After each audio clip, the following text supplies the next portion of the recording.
Missouri was among the most divided states in the Union. This was very, very early in the war. Everybody thought the other side was full of hot air and bragging. The war would surely be over before the summer ends, or of course it would be over before Christmas. The immediate climate was one in which the Confederates had won a large victory at the Battle of Bull Run in July. The events that produced the Battle of Wilson's Creek really began very early in the war when Brigadier General Nathaniel Lyon, who commanded the arsenal in St. Louis and a number of volunteer troops, made a unilateral decision to declare war on the government of the state of Missouri, believing accurately that the governor, Claiborne Fox Jackson, a large number of the legislators and people involved, hoped to take Missouri out of the Union and add it to the Confederacy.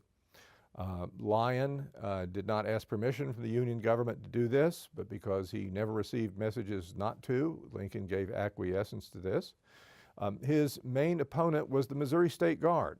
The Missouri State Guard was the militia guaranteed to Missourians under the Second Amendment to the Constitution, but Claiborne Fox Jackson was hoping to use that to make it a proto-secessionist army.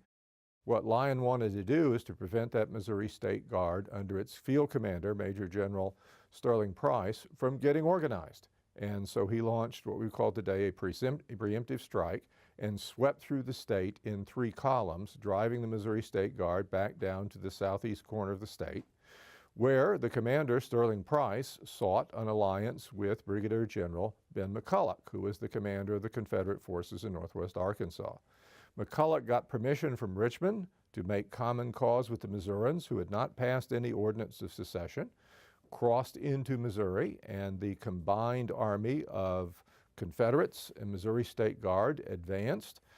They approached Springfield, which is where Lyon had gathered his columns, and there both sides paused to examine each other, to find out each other's constituent elements, what was what. Because there was a threat of rain, the southern side called off their attack.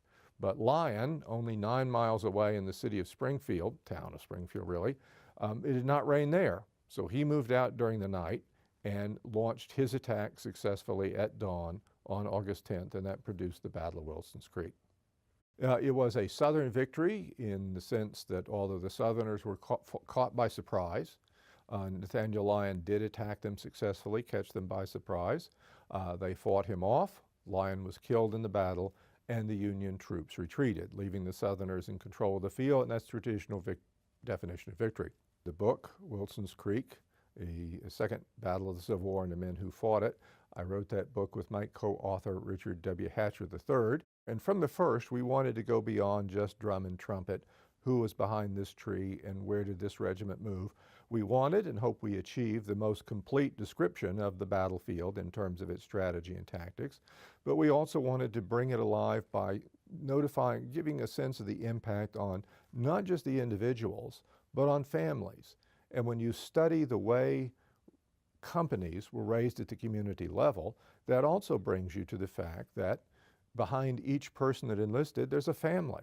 There's a father, a mother, a sister, a brother, an uncle, children. All of these are involved in those efforts to send the volunteers off to war. Well, as with the whole Civil War, motivations were terribly complex, as every individual had different motivations for enlisting. And in Missouri, again, when this fight is occurring, it is not clear if there is ever going to be an ordinance of secession. People enlisted in the State Guard included people who hoped Missouri would leave the Union, but it also included some people who thought that just the federal government was interfering with the rights of Missourians and intended to defend that, but would later not join the Confederacy. So it is a very, very divided state.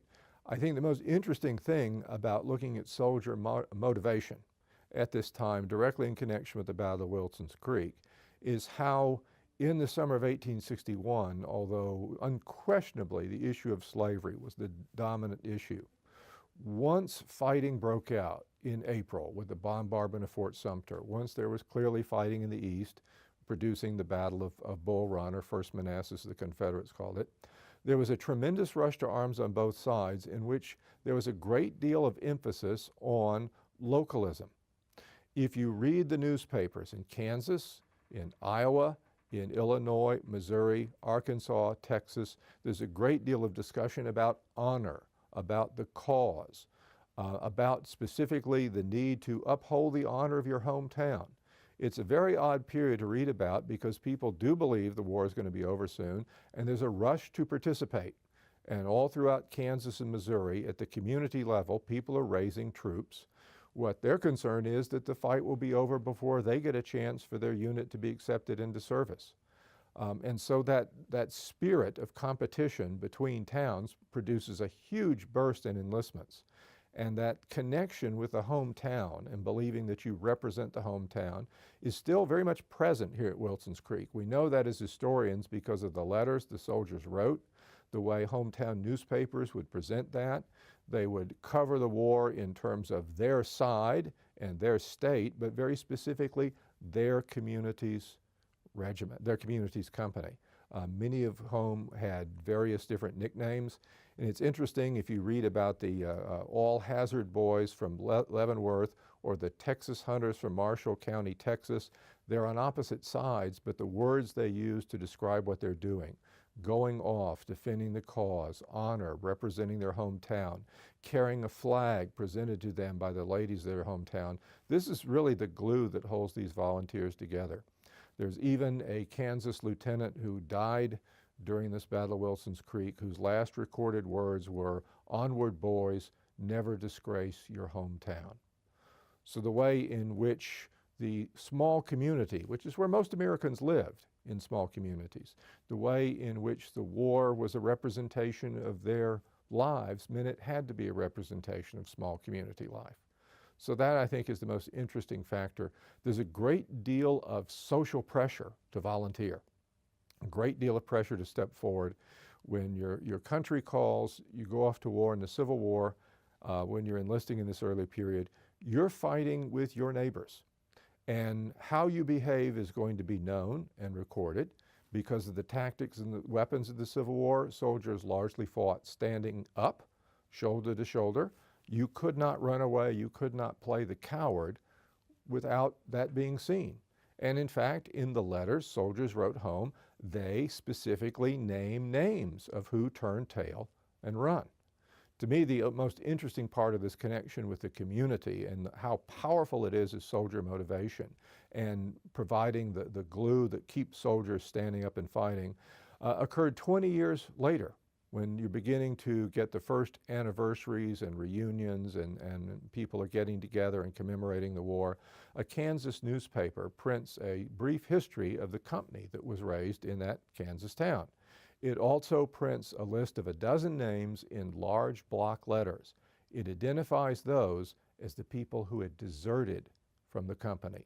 20 years after the war, their names were still held up in scorn because they had disgraced specifically their hometown. That's how strong that glue was in the summer of 1861. I don't think you can fully understand military history without that broader dimension. As important as it is, and you must have a firm foundation in what's often called the drum and trumpet side, as the decisions made by the generals and why they made them and how it fits in and those maneuvers. Unless you bring the human dimension into it, you are leaving out half the reason for studying history.